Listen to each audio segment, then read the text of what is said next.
Lucas capítulo 1, a partir do verso 26, irmãos, diz assim a palavra do nosso Deus. No 6º mês, foi o anjo Gabriel enviado da parte de Deus para uma cidade da Galileia chamada Nazaré, a uma virgem desposada com certo homem da casa de Davi, cujo nome era José. A virgem chamava-se Maria. E entrando o anjo aonde ela estava, disse: Alegra-te, muito favorecida, o Senhor é contigo. Ela, porém, ao ouvir esta palavra, perturbou-se muito e pôs-se a pensar no que significaria esta saudação. Mas o anjo lhes disse: Maria, não temas, porque achaste graça diante de Deus. Eis que conceberás e darás à luz um filho, a quem chamarás pelo nome de Jesus. Este será grande e será chamado Filho do Altíssimo. Deus, o Senhor, lhe dará o trono de Davi, seu pai. Ele reinará para sempre sobre a casa de Jacó, e o seu reinado não terá fim. Então disse Maria ao Senhor: Como será isto, pois não tenho relação com homem algum? Respondeu-lhe o anjo: Descerá sobre ti o Espírito Santo, e o poder do Altíssimo te envolverá com a sua sombra. Por isso também o ente santo que há de nascer será chamado Filho de Deus. E Isabel, tua parenta, igualmente concebeu um filho na sua velhice, sendo este já o 6º mês para aquela que diziam ser estéril, porque para Deus não haverá impossíveis em todas as suas promessas. Então disse Maria: Aqui está a serva do Senhor, que se cumpra em mim, conforme a tua palavra. E o anjo se ausentou dela. Amém, irmãos. Vamos orar e pedir para que o Senhor nos abençoe e nos dê o entendimento da sua santa palavra. Senhor Deus, Pai, nós buscamos ao Senhor, Pai, pedindo para que o Senhor nos dê clareza, Pai, na tua palavra, que possamos ser edificados por ela, Pai, possamos ser completamente transformados, Deus. Cada palavra, Senhor, cada sílaba, meu Deus, cada letra, Senhor, que foi escrita nesse santo livro, meu Deus, nós cremos no poder, meu Pai, transformador, que o Senhor tem sobre nós através delas, Pai. Nos ajuda, Senhor, a amarmos ao Senhor, meu Deus, a ouvirmos com fé, Senhor, a Tua santa palavra sendo pregada e a nossa vida possa ser transformada, meu Deus, completamente, Pai.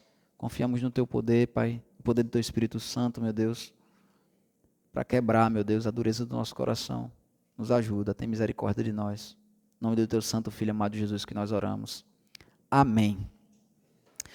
Irmãos, veja como o ser humano ele é capaz de perverter as coisas que Deus faz.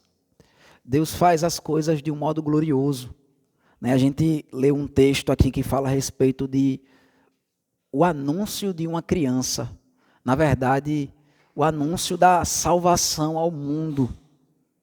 E a gente vê que a capacidade do ser humano é tão grande de perverter as coisas gloriosas que Deus faz, que esse texto que nós acabamos de ler, ele é usado para que as pessoas idolatrem ou literalmente elas endeusem uma mulher que ela deveria de fato ser reconhecida como alguém que viveu para a glória de Deus, alguém que teve uma participação especial naquilo que o Senhor operou nesse mundo através da salvação.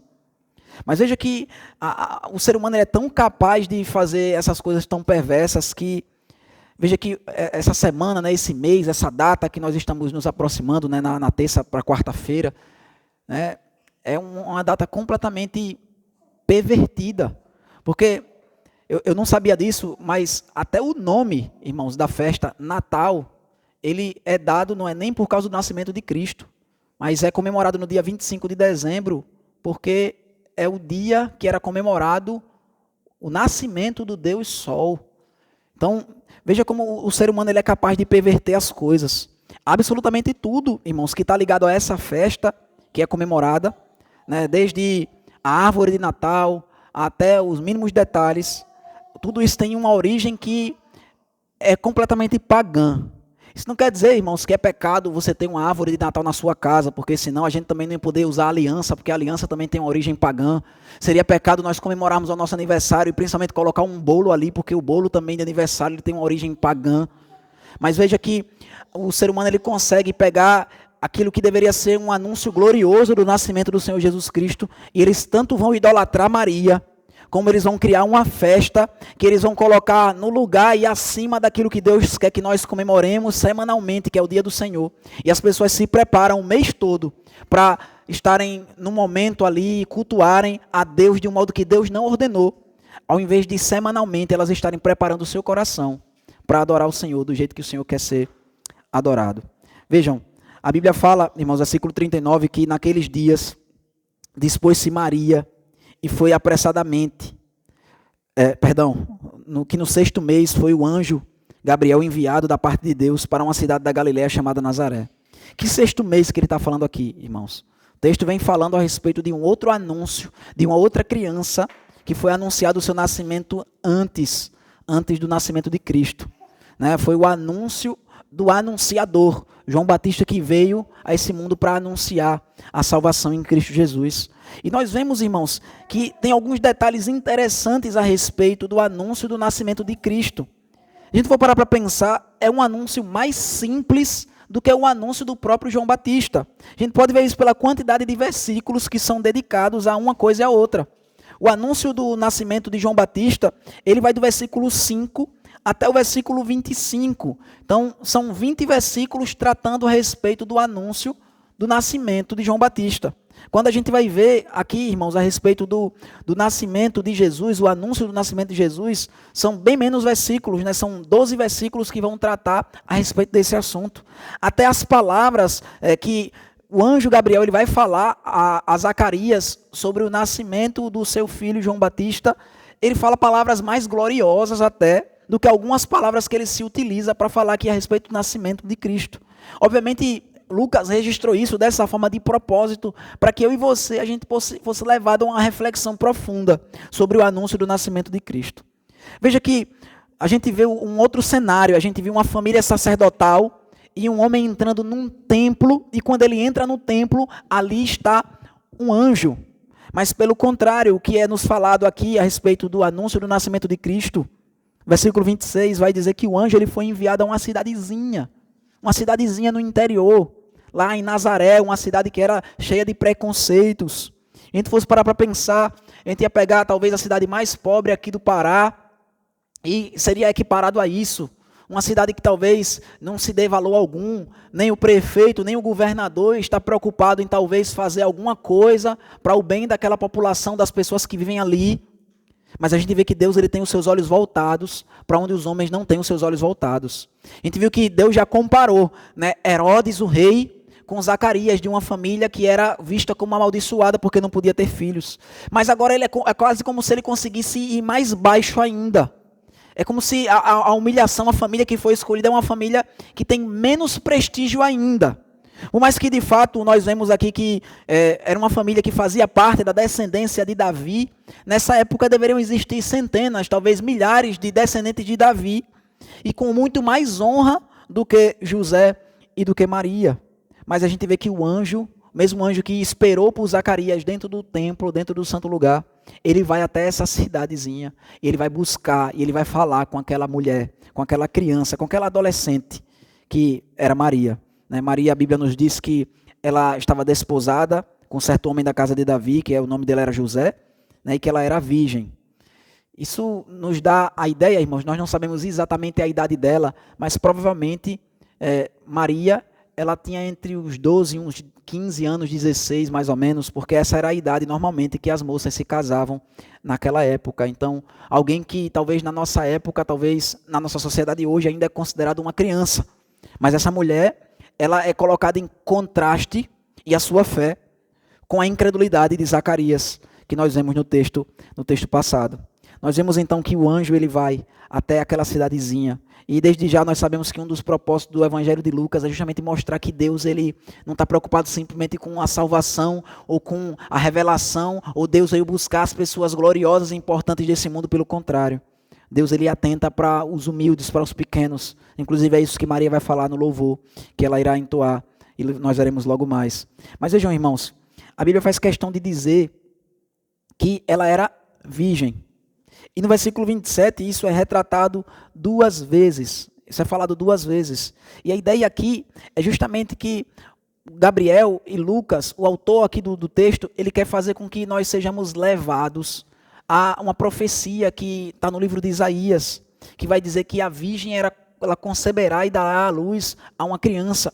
E que isso, na verdade, se nós formos olhar no contexto de Isaías, é um sinal dado por Deus diante da incredulidade dos homens. Veja, Deus ele perguntou para o rei Acais, ele disse, me pede um sinal, o profeta falou, me pede um sinal que eu vou lhe dar um sinal para mostrar que eu ainda estou com o meu povo. E aí o rei ele diz, não, eu não vou tentar o Senhor, não vou pedir um sinal para Deus. E na verdade ele é repreendido, Deus diz, olha, como se Deus dissesse, você na verdade não tem fé, não crê que Deus é capaz de dar um sinal para você e por isso que você não pede. E aí então Deus ele diz, pois eu mesmo vou dar um sinal. E o sinal é esse, a virgem conceberá.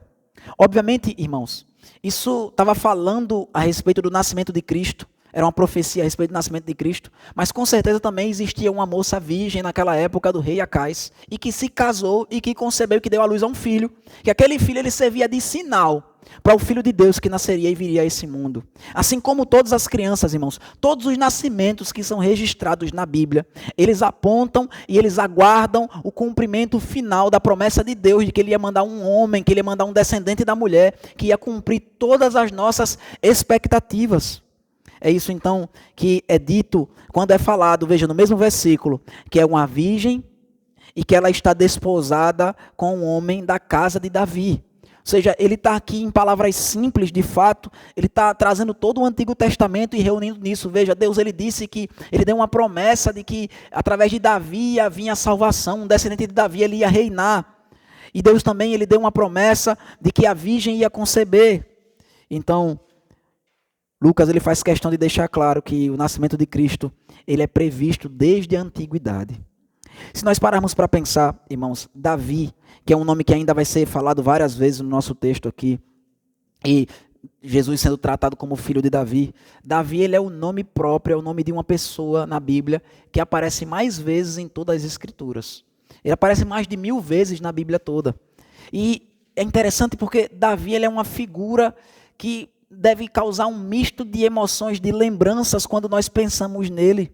Quando a gente pensa em Davi, a gente de fato pensa no rei. Mas quando a gente pensa em Davi também, nós pensamos no adúltero. Quando nós pensamos em Davi, nós pensamos nos salmos, tantos salmos de louvor ao Senhor. Mas quando nós pensamos em Davi também, nós pensamos no pecador, naquele que, além de adúltero, ele assassinou o homem que ele havia roubado e tomado a sua esposa. Então, Davi é uma palavra que é usada muito na Bíblia, irmãos, assim como o nome de Jacó, para que vários sentimentos venham ao nosso coração. Ou seja, Davi ele representa a representação de quem nós somos, pecadores. Mas ao mesmo tempo Davi também, ele é aquele que representa o reino de Deus aqui na terra. Essa promessa, essa esperança de que Deus ele vai mandar o seu filho através do filho de Davi. E ele então vai reinar para sempre, como é dito aqui pelo anjo.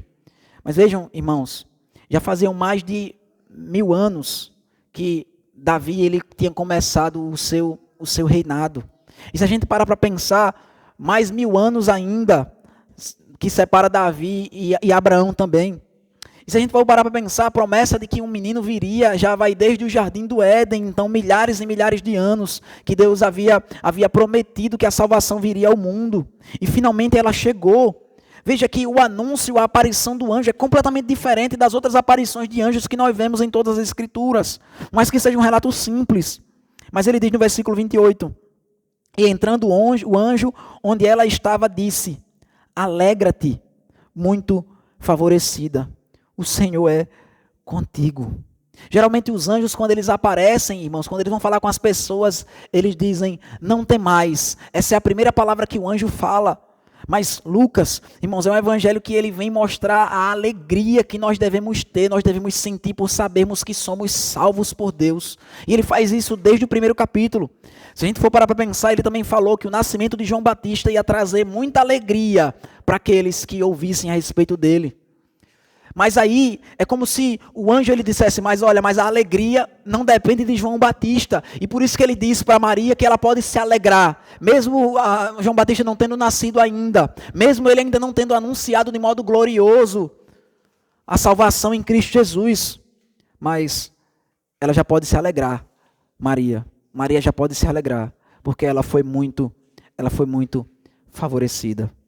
E não somente ela, irmãos, mas Maria, ela representa toda a igreja do Senhor nesse momento. Ela é aquela pessoa que Deus foi falar para ela a respeito do nascimento do Messias, e ela ouviu em primeira mão. E é fantástico isso, porque com certeza aqui também Lucas ele está fazendo uma relação com a ressurreição de Cristo. Porque quem foi testemunha da ressurreição de Cristo, assim como do seu nascimento aqui, não foram homens cujo testemunho era válido num tribunal, mas foi uma mulher solitária e sozinha no interior do interior que recebeu o anúncio de que ela seria mãe do Salvador.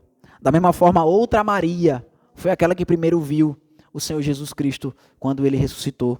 Lucas vai relatar que as mulheres foram até o local onde o corpo de Jesus tinha sido sepultado e elas encontraram o Senhor Jesus Cristo.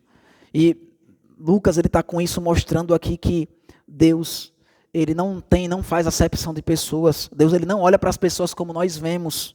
Veja, uma moça recém-saída da infância, ela recebeu um anúncio, irmãos, que os profetas do Antigo Testamento, todos eles, aqueles que morreram em nome do nosso Senhor, eles não tiveram esse anúncio, essa expectativa cumprida e realizada como Maria, ela teve a oportunidade de ouvir que ela seria mãe do Salvador e ela mesma pegar o Salvador e colocar nos seus braços. E é por isso então que o anjo chama ela de muito favorecida. Ele diz, alegra-te, muito favorecida. Os católicos eles vão mudar essa expressão, uma tradução que às vezes poderia até fazer sentido, mas eles deturpam completamente. Eles falam que Maria é cheia de graça. Eles colocam a versão aqui latina, na versão que a Igreja Católica usa como a versão mais santa da Bíblia. É dito que ela se alegre porque ela é cheia de graça. E de fato, irmãos, Maria ela é cheia de graça, assim como nós também somos cheios da graça do Senhor, assim como Noé também foi encontrado, achou graça aos olhos do Senhor, assim como tantos homens na Bíblia eles acharam graça diante do Senhor e eles receberam um privilégio. Eles receberam um privilégio de poderem ser alcançados pela salvação que o nosso Senhor é capaz de trazer a esse mundo. E veja então, é dito que ela pode se alegrar, que ela é muito favorecida e que o Senhor é contigo. Imagina, irmãos, que 3 expressões maravilhosas que é dito a essa mulher. Alegra-te, muito favorecida, porque o Senhor é contigo. Esse foi o anúncio do Evangelho dado a Maria. Mas também esse é o anúncio do Evangelho, irmãos, dado a nós, constantemente. Veja, nós podemos nos alegrar, irmãos. Nós somos muito favorecidos e o Senhor é conosco. E a demonstração de que Deus é conosco é justamente Ele ter enviado o seu Filho para nos salvar. Veja, a encarnação do Senhor, irmãos, ela não cumpre a obra de Cristo de modo completo, mas ela aponta para aquilo que o Senhor faria posteriormente. É muito triste porque as pessoas, quando é falado a respeito do nascimento de Jesus, é algo muito bonito que é falado, falado a respeito do nascimento de uma criança, e é um momento de paz, de alegria, é um momento de confraternização. No entanto, irmãos, as pessoas que amam falar do nascimento dessa criança, ao mesmo tempo elas conseguem desprezar ou virar suas costas para aquilo que essa criança veio fazer ou realizar. Veja que se Jesus simplesmente tivesse aqui vindo para esse mundo e nascido, irmãos, não haveria salvação para nós, não faria sentido. Mas ele veio, irmãos, com o objetivo de mostrar que eu e você, a gente não basta que o Senhor venha até nós e fale conosco. Não basta, porque era exatamente isso que nós já tínhamos no Jardim do Éden. Desde o Jardim do Éden nós já tínhamos isso, que o Senhor vinha e Ele falava conosco. No entanto, irmãos, nós precisamos que o Senhor venha e Ele salve a nossa alma através do sacrifício do seu Filho. Veja que quando nós falamos a respeito do Senhor Jesus Cristo, irmãos, nós estamos falando a respeito da necessidade que nós temos de salvação. Não há outra coisa a ser anunciada, irmãos, quando se fala a respeito de Jesus Cristo. Veja, por que ela pode sentir alegria? Por que ela é muito favorecida? Porque o Senhor é com ela. Imagina, irmãos, que coisa maravilhosa esse texto aqui representa. Porque a primeira mulher na história da humanidade que viu um anjo, o anjo não representava coisa boa para ela. Veja, Eva, quando ela viu um anjo, foi porque ela foi expulsa do jardim do Éden. E o anjo estava ali não para dizer que ela pode ser feliz, não para dizer que ela pode se alegrar, não para dizer que ela é muito favorecida, não para dizer que o Senhor é com ela. Pelo contrário, o anjo ali estava como uma demonstração do juízo de Deus. O anjo estava ali como uma demonstração de que o Senhor não é com ela. O Senhor está interrompido o relacionamento que ela tem com o Senhor. Ela não pode mais entrar na presença de Deus. Mas aqui não, o anjo vem ao encontro dela para dizer se alegra, para dizer você é muito favorecida. É por isso que os anjos, irmãos, eles tinham que chegar para a pessoa e a primeira coisa que eles diziam para ela, para as pessoas quando encontravam, era não temam. Porque a figura angelical representava a ausência de comunhão que nós temos com Deus. Porque Deus agora precisa desse mensageiro para falar conosco. Porque nós somos incapazes agora de estar na presença do Senhor. Mas agora nós podemos, irmãos, ouvir da parte dos anjos: alegrem-se. Vocês foram muito favorecidos, porque o Senhor é com vocês. Porque exatamente esse é o nome que é dado para o Senhor Jesus, irmãos. No livro de Isaías também. E Mateus registra isso de modo muito claro. Que ele será chamado de Emanuel. Que significa que o Senhor é conosco. O Senhor está conosco. Então, essa é a mensagem do Evangelho, irmãos. É que aquilo que nos condenava, agora ela nos traz salvação. O anjo ele diz, eu fui enviado. O anjo Gabriel foi enviado. Ele fala isso para Zacarias. Quando ele vai repreender Zacarias, ele diz, eu fui enviado da parte de Deus. Lucas ele registra aqui também, no versículo 26, que o anjo Gabriel foi enviado. É a mesma coisa que Jesus ele vai falar a respeito de si mesmo mais na frente. Ele vai dizer, eu fui enviado. E a mesma coisa que Jesus também vai falar a respeito dos seus discípulos, eu vos envio.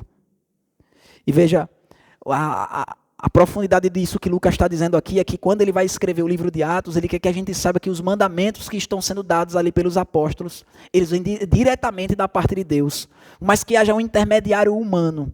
Irmãos, por mais que agora eu e você estejamos ouvindo a palavra do Evangelho através de um homem fraco e falho, é a palavra do próprio Deus que nos diz, paz seja convosco. Vocês podem ter paz, porque o Filho de Deus, ele foi enviado para trazer salvação. Porque aquilo que nos condenava agora nos traz paz. Então, irmãos, nós podemos nos alegrar junto com Maria. Essa salvação não é só para ela.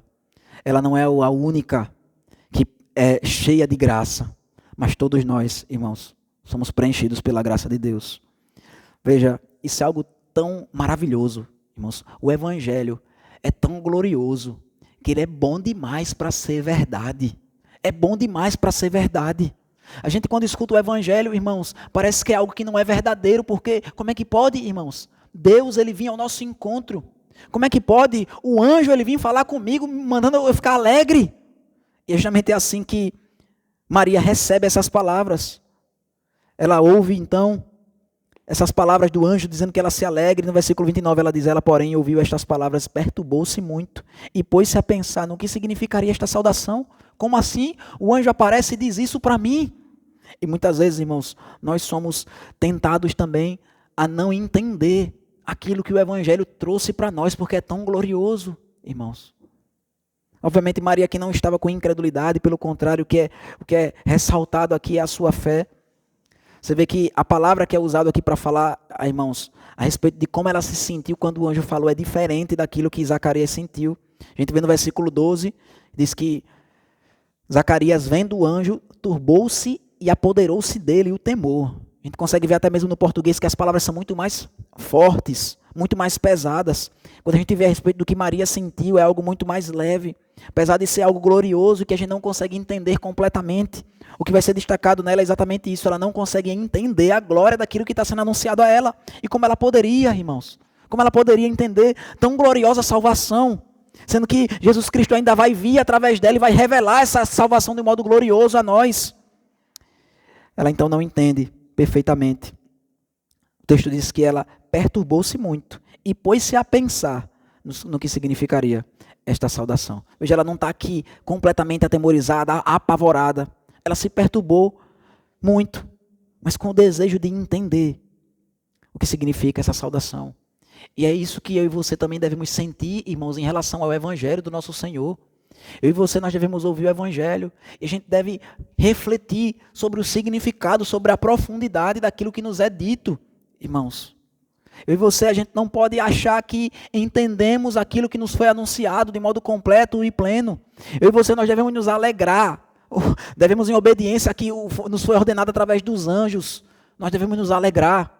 Nós devemos reconhecer que é muita graça da parte de Deus que transborda em nós, que o Senhor é conosco. Mas nós devemos não desprezar, irmãos, essa graça que nos enche. Nós devemos nos debruçar sobre ela. Nós devemos buscar conhecer e entender ainda mais o significado dessas coisas. Então o anjo ele diz para Maria: Maria, não temas, porque achaste graça diante de Deus. Perceba, irmãos, que o anjo ele explica muito bem. Por isso que eu falei que a tradução é incorreta, a forma que é interpretado pelos católicos esse texto, porque o anjo disse: alegra-te, muito favorecida. Eles vão dizer, né, que Maria é cheia de graça, como se ela fosse o local onde a graça de Deus está e a graça de Deus é derramada através dela. Pelo contrário, o anjo deixa muito claro quando ele diz: Maria, não temas, porque achaste graça diante de Deus. Ou seja, associando a isso que é dito a Maria, a tudo aquilo que já é dito a respeito dos santos desde o Antigo Testamento, irmãos. A graça, que é um favor imerecido, que é algo que é dado a nós, que não nos pertence, que não pertence à nossa essência, à nossa natureza, ou não pertence aos nossos méritos, mas ela foi favorecida. Obviamente, o texto fala que, de fato, ela temeu, né? O anjo diz: não temas. Mas nós vemos que o que é ressaltado é a sua fé e não a sua incredulidade. Não foi um temor que afastou ela da mensagem de Deus. Pelo contrário, é um temor que fez com que ela pensasse, refletisse e quisesse entender ainda mais aquilo que foi dito a ela. Então o anjo vai explicar para ela por que ela é muito favorecida. E ele diz: eis que conceberás e darás à luz um filho, a quem chamarás pelo nome de Jesus. Ele diz: você vai ser mãe. Você vai ser mãe. Você deve se alegrar, porque você vai ser mãe. E isso era o que trazia alegria, irmãos, a todas as mulheres santas que nós vemos na Bíblia. A gente vê desde Eva, a alegria dela quando teve um filho, passando por todas as matriarcas, né, passando por Sara, por Rebeca, por Raquel. Né, Raquel chega a dizer: me dá filho, senão eu morro. E a gente vê que também essa alegria, que a Bíblia relata a alegria da mulher como alegre mãe de filhos. Ele diz então: você é muito favorecida, porque você dará à luz a um filho. Mas esse seu filho, ele é especial. Assim como o João, irmãos, é um filho que ele já vem com o nome. É um filho que já vem carimbado ali. O anjo já profetiza o que ela vai engravidar. O anjo já profetiza que vai ser um homem, e o anjo já profetiza qual o nome que deve ser dado a essa criança. E o nome Jesus, irmãos, ele é o mesmo nome que no Antigo Testamento é traduzido como Josué, né, que significa que o Senhor é salvação. Ou seja, Deus, ele salva. É isso que significa o nome de Jesus Cristo, irmãos. Jesus significa Deus salva. Imagina, irmãos, cada vez vai ficando mais claro, porque é estranho, é diferente isso, essa experiência que Maria está tendo com os anjos, apesar de ter paralelos com outras aparições de um anjo no Antigo Testamento, mas que tenha vários paralelos também até com a aparição que o anjo fez há 6 meses atrás com Zacarias, mas é algo diferente. Veja, Zacarias ele recebeu o nome do seu filho, que era João, que significa que Deus é gracioso, o nome João. Só que Maria já é o início da conversa do anjo com Maria, já é isso. Já é como se a conversa dela fosse uma continuação da conversa que Deus teve através de um anjo com Zacarias. Porque o nome do menino vai ser João. E aí ele diz então: olha, você é muito favorecida, você foi muito agraciada por Deus, que é o significado do nome João. Ele tinha dito para Zacarias: muitos vão se alegrar no nascimento desse menino. Ele já chega para Maria dizendo: você pode se alegrar desde já, porque você vai ter um filho. E a continuação é, ele tinha dito para Zacarias que o filho dele ia anunciar, ia preparar o povo para o caminho do Senhor. E agora é como se ele dissesse para Maria: através do seu filho é que essa salvação vai vir ao mundo. O nome do menino é Deus salva, o Senhor é salvação.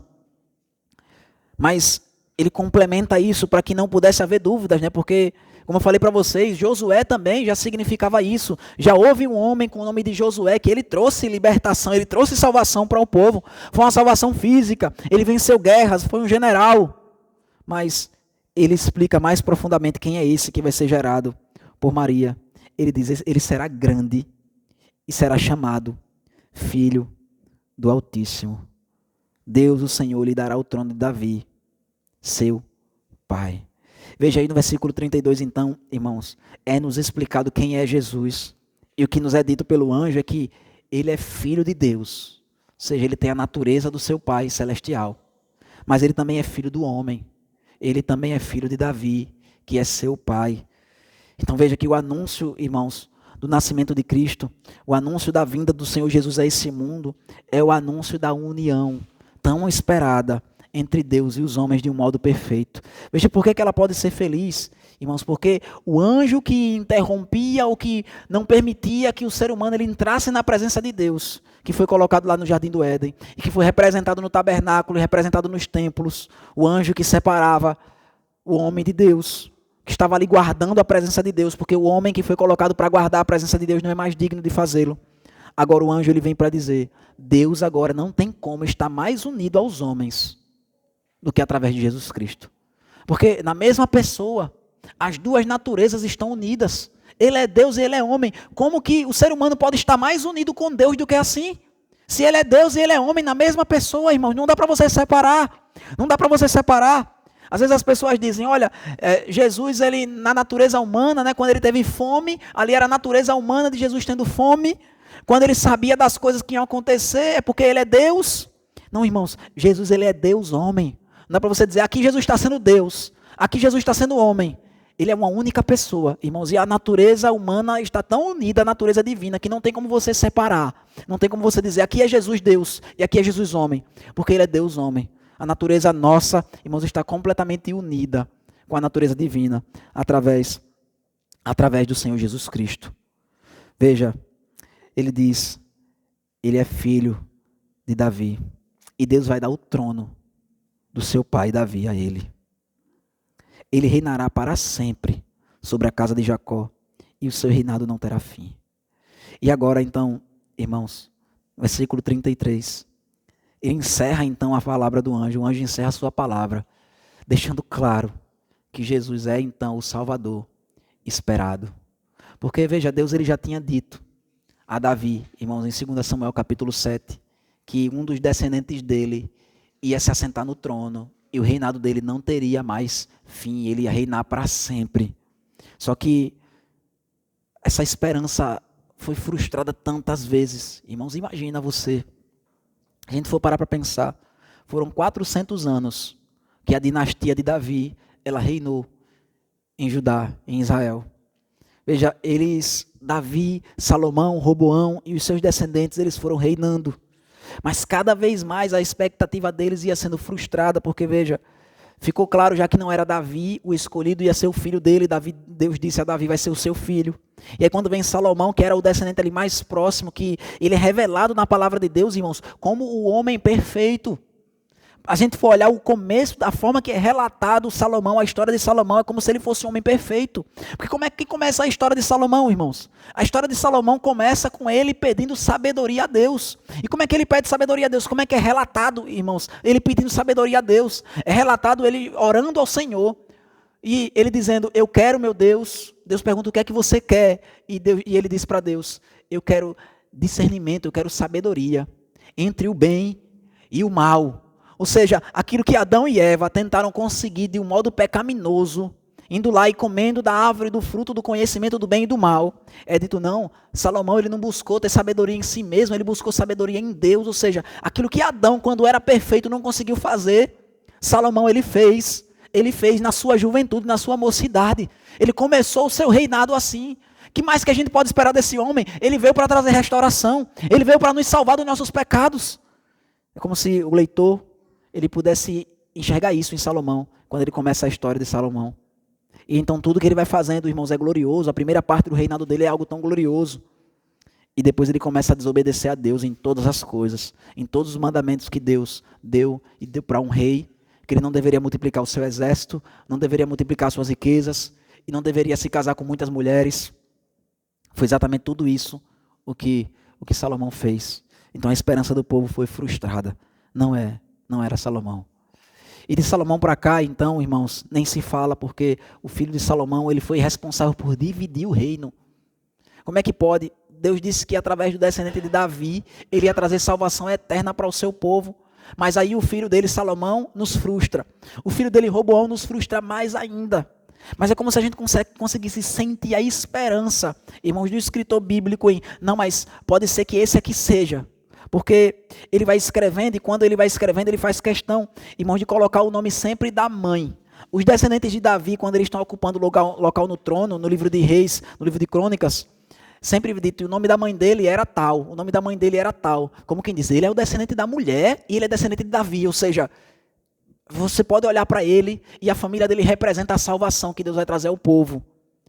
Mas a respeito da maioria deles é dito, eles não andaram no segundo caminho de Davi, seu pai. E mesmo aqueles que andavam, mesmo aqueles que pareciam que iam fazer tudo certo, então mais uma vez eles frustravam as esperanças do povo. E foram 400 anos, irmãos, nessa angústia. Imagina, coisa que talvez traga mais tristeza ao coração do ser humano, é justamente a frustração. Tem um filme que tem uma frase conhecida que é, a única coisa que você não deve dar a um homem é a capacidade dele de sonhar. Você não pode dar esperança para um homem. É a coisa mais terrível que você pode dar para um homem, é esperança. Porque você frustra a esperança daquele homem e o seu estado, então, depois de ter suas esperanças frustradas, é pior do que o anterior. Era melhor não ter deixado ele sonhar. Era melhor não ter dado expectativa e a capacidade dele de esperar alguma coisa de você. Mas foi isso que foi feito com o povo de Deus por 400 anos. As pessoas piedosas, em todas as épocas, elas foram frustradas, irmãos, num certo sentido, porque nunca nenhum descendente de Davi trouxe e cumpriu essa expectativa de salvação que eles aguardavam nessa família. E então, depois dos 400 anos de Davi reinando, aí que foi pior. Aí que eles perderam sequer a esperança de ter um rei assentado no trono, eles foram para o exílio por conta do pecado deles. E eles nunca mais voltaram a ter um rei de verdade. Até na época do retorno do exílio, alguns homens foram colocados ali como uma figura real, mas nunca eles tiveram, de fato, o poder sobre o seu povo. Eles sempre estavam escravizados por outros povos. Mas agora, irmãos, quando parece que ninguém mais esperava, 400 anos sem profecias, então é anunciado para uma jovem, no interior do interior, de que o filho dela é o descendente de Davi, que o reino dele nunca mais terá fim. Então ela recebe essa notícia, irmãos, o filho dela é homem, mas o filho dela também é Deus. E ela então, depois de ouvir essas palavras gloriosas, Maria, ela fala com o anjo, no versículo 34, como será isto? Pois não tenho relação com homem algum. E num primeiro momento, irmãos, essa frase de Maria, ela nos frustra também. Assim como nós vimos na semana passada, Zacarias, ele recebeu palavras gloriosas do anjo. Ele teve um privilégio que outros homens não tinham de entrar no santo lugar, de queimar o incenso ao Senhor. E ele, de modo incrédulo, ele diz, como é que vai ser isso? Porque eu já sou idoso, minha mulher já é idosa, é estéril, como é que pode ser isso? E a pergunta de Maria, ela se parece muito com a pergunta de Lucas, ou de Zacarias. E é óbvio, irmãos, que Lucas ele registrou de um modo muito semelhante as duas perguntas, de modo proposital. Mas há uma grande diferença, irmãos, entre as duas perguntas. De novo, nós meditamos semana passada, quando Zacarias pergunta, como é que vai ser isso? Ele está perguntando sobre uma coisa que Deus já fez várias e várias e várias e várias vezes no Antigo Testamento, fazer a estéril conceber, fazer idosos conceberem, como ele fez com Sara e com Abraão. Mas o que o anjo falou que ia acontecer com ela, aqui com Maria, e quem o anjo disse que seria o filho dela, isso nunca foi dito, isso nunca foi anunciado. Já pensou um filho de uma mulher que vai ser o próprio filho de Deus? Ele é o descendente esperado, e o principal de tudo, ela ainda não é casada. Então a pergunta dela, irmãos, não é uma pergunta de incredulidade, como foi de Zacarias. Não foi, isso é impossível porque eu não tenho condições de ter filhos. Não foi como o Zacarias fez. A pergunta dela foi, mas como? Ela creu no que o anjo falou. A questão é como que isso vai acontecer? Porque poderia ser, irmãos, que o filho, ela tivesse entendido, né? Do mesmo jeito que houve uma jovem antes que foi a virgem, mas que casou e concebeu, o filho dela poderia ser vindo de José. Ela não sabia como é que era, ela não sabia o que o anjo quis dizer exatamente, apesar do anjo ter explicado, deixou claro que a salvação viria através do seu filho, mas não deixou claro como viria esse filho. Então a pergunta dela não representa a incredulidade, irmãos, porque eu e vocês, nós podemos questionar as coisas que Deus faz. O nosso problema é porque muitas vezes eu e você nós questionamos aquilo que Deus faz como Zacarias questionou, sem crer. Muitas vezes, irmãos, eu e vocês, nós nos fazemos de desentendidos a respeito da palavra de Deus, porque nós não queremos obedecer a palavra do Senhor, nós queremos viver do nosso jeito, nós queremos dizer que é difícil de entender determinadas coisas, porque nós não queremos colocar em prática os mandamentos do Senhor. E a gente passa a vida toda sem entendimento. A gente passa a vida toda na igreja sem praticar os mandamentos de Deus, dizendo que é porque a gente não consegue entender, porque a Bíblia é muito complicada. Não é isso que Maria está dizendo. Maria, ela quer saber como. Como que será isto? Porque eu nunca tive relação com homem nenhum. E o anjo responde para ela. Ele diz, descerá sobre ti o Espírito Santo, e o poder do Altíssimo te envolverá com a sua sombra. Por isso também o ente santo que há de nascer será chamado Filho de Deus. Veja, o anjo responde para ela, diz, olha, não é através de José. Não vai ser que você vai casar com José, vai ter relacionamento com ele, você vai conceber, assim como aconteceu com Isabel. Não, ele diz, o Espírito de Deus vai descer sobre você. E aqui a expressão, irmãos, é a mesma expressão que é usada a respeito do Espírito Santo atuando na criação. Que o Espírito de Deus pairava sobre a face das águas, e ele fez, onde não existia vida, fez com que existisse vida. Onde não existia nada, ele criou então, ele criou o universo. Da mesma forma, irmãos, o Espírito Santo desceu sobre Maria, e ali foi concebido o Filho de Deus. Veja que isso aqui, irmãos, é o fundamento depois, como eu disse para os irmãos, que Lucas ele era discípulo do apóstolo Paulo, então a teologia que a gente vai ver de Lucas explicando aqui no seu livro, no seu evangelho, é muito semelhante àquilo que a gente vai ver com o apóstolo Paulo. Quando o apóstolo Paulo fala, irmãos, que se nós estamos em Cristo, nós fazemos parte de uma nova criação. Obviamente isso está relacionado a que Jesus ressuscitou para uma nova vida, mas isso encontra o seu fundamento justamente aqui. Jesus Cristo ele não foi criado, ele não foi um homem criado como qualquer outro homem. Apesar dele vir da descendência de Adão, porque ele era descendente de Maria, mas ele foi criado de um modo diferente. O próprio Deus fez com que no ventre de Maria fosse criado, assim como o mundo foi criado do nada, fosse criado ali o Filho de Deus. Obviamente o Filho de Deus sempre existiu, irmãos. No Antigo Testamento nós vemos Jesus Cristo aparecendo o tempo todo, mas aqui agora ele vai se tornar algo que ele nunca foi. Ele vai ser Deus homem agora. Ele não vai ser apenas Deus como sempre foi desde toda a eternidade, mas ele vai se tornar também homem. Depois de explicar isso para Maria, ele dá o exemplo, mostra algo que não é igual ao que ele está falando aqui, mas que Deus fez algo muito parecido há pouco tempo atrás.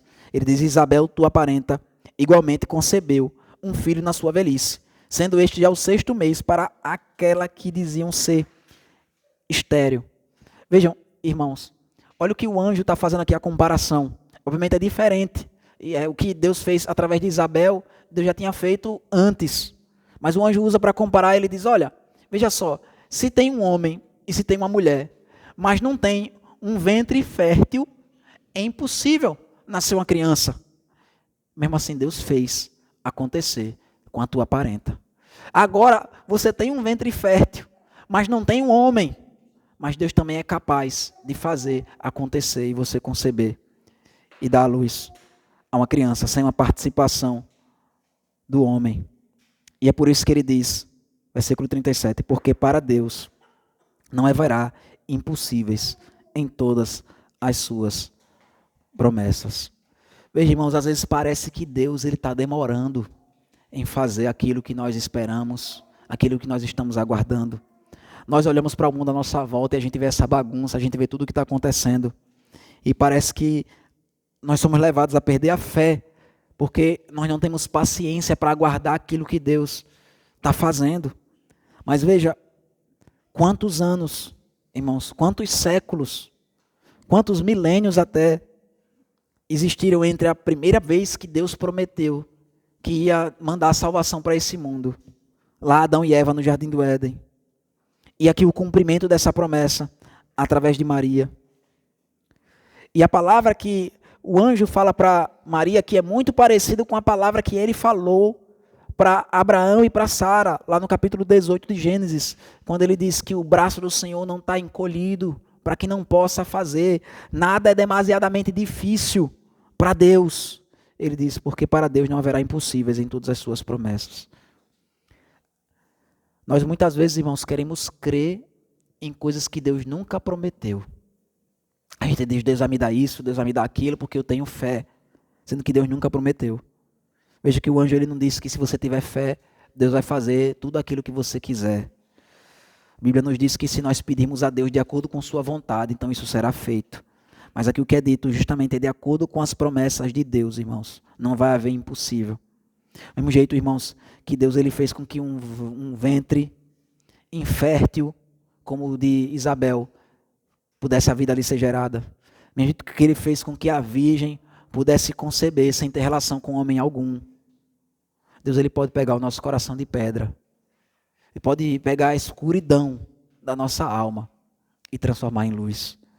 Eu e vocês nunca podemos desconfiar do poder de Deus em transformar as nossas vidas, em Deus operar salvação em nossos corações ou no de outras pessoas. Porque não haverá impossível para Deus em todas as suas promessas. E como tenho mostrado para os irmãos, isso aqui que é dito a Maria, irmãos, é dito a mim e a você também. E a mesma forma que Maria está reagindo diante daquilo que é dito a ela pelo anjo, é a forma que eu e você também devemos reagir. E como é que Maria reage, então, a essa explicação que o anjo dá para ela? Versículo 38. Então disse Maria, aqui está a serva do Senhor, que se cumpra em mim, conforme a tua palavra. E o anjo se ausentou dela. Veja, irmãos, isso aqui é que é verdadeira fé. Eu pergunto para vocês, Maria ia fazer algo? Maria ela podia fazer algo para que o filho fosse gerado nela? Ia ser algo que Maria ia fazer, que ia fazer com que aquela criança fosse concebida por ela? Não, pelo contrário, Deus pegou justamente uma mulher virgem e fez com que nela fosse gerado, para mostrar que não é nada que o homem faz que vai trazer a salvação a esse mundo. No entanto, qual foi a postura dela, irmãos? Será que ela conseguiu entender aqui tudo que o anjo falou? Ela disse, eu não sei, como é que vai ser isso? E o anjo explicou para ela. Será que ela conseguiu entender? Ah, entendi. Então aqui vai ser gerado do nada, e aí vai ser Deus, vai ser homem, porque vai pegar o meu DNA, e a outra parte aí, o DNA, qual é o DNA? Ela não entendia nem dessas coisas, irmãos. Ela entendeu aqui como é que ia funcionar essa concepção? Não. Mas ela soube o suficiente. É Deus quem está dizendo. Ele está dizendo que vai operar em mim isso. E de modo independente de qualquer coisa que eu faça. O que me cumpre é crer. E foi isso que ela fez. Ela disse que se cumpra em mim, conforme a tua palavra. Veja que a fé, ela não é passiva. Ela não fez nada para que o filho fosse gerado nela. Mas ela teve uma postura ativa de dizer, eu quero que se cumpra em mim. Ou seja, ela aguarda por aquilo. Ela vai viver baseado naquilo que foi prometido, que foi dito a ela pelo anjo. Isso vai conduzir a sua vida. Isso vai conduzir os seus caminhos. Por mais que, obviamente, irmãos, isso aqui trouxesse muito problema para ela. Como é que uma mulher vai engravidar antes de casar? Como é que a barriga dela vai começar a crescer? E ela agora vai dizer que está grávida. E ela não teve relação com homem nenhum. Como é que ela vai poder dizer isso aqui? Como é que alguém, se ela não conseguiu entender quando o anjo falou para ela, como é que ela vai conseguir explicar isso para outra pessoa? Isso aqui possivelmente trouxe muito problema para essa jovem. Mas a postura dela não foi preocupada com os problemas que a salvação que Deus deu a ela e ao mundo ia trazer para a sua vida. Veja, irmãos, eu e vocês não tem que estar preocupados. Agora eu não vou poder fazer isso porque eu sou crente, eu não vou poder fazer aquilo porque eu sou crente. Agora eu vou sofrer isso porque eu sou crente. Agora eu vou sofrer aquilo porque eu sou crente. Irmãos, a alegria, veja, a primeira palavra que foi dita para essa mulher foi alegra-te. A alegria da salvação, irmãos, deve suprir qualquer outro sentimento, deve superabundar, irmãos, deve sobrepujar qualquer outra coisa que possa passar em nosso coração e em nossa alma. Por mais que a fé talvez possa trazer e trará dificuldades para as nossas vidas. E através de muitas tribulações, que importa que sejamos salvos. A alegria. E sabemos que somos alvos do favor do Senhor. E sabemos que Deus está conosco. É o que deve preencher o nosso coração, irmãos. Muito mais preocupados, irmãos, do que expressar um espírito natalino nessa época do ano. Nós devemos, em todas as épocas do ano, irmãos, crer de modo ativo. Nos alegrarmos sabendo que o Senhor, Ele é poderoso. Veja, aguardarmos, irmãos, o retorno de Cristo com a mesma expectativa, irmãos, com o mesmo anseio. Veja, não é porque talvez Cristo não volte enquanto nós estivermos vivos, que nós vamos ficar com nossas esperanças frustradas aqui nessa terra. Ele já veio e fez tudo o que precisava ser feito. Mas eu e você vamos viver, irmãos, aguardando na expectativa, como se Cristo ele viesse voltar agora, nesse momento. Eu e você nós devemos viver de tal integridade diante do Senhor, que se Ele voltar agora, será maravilhoso. E se Ele demorar, será maravilhoso, porque Ele está conosco, mesmo não estando fisicamente. O Senhor vai fazer a sua vontade através da nossa vida. E nós devemos, irmãos, assim como Maria, nos alegrar no Senhor, porque somos alvos de favor do Senhor. Amém, irmãos? Que Deus nos abençoe.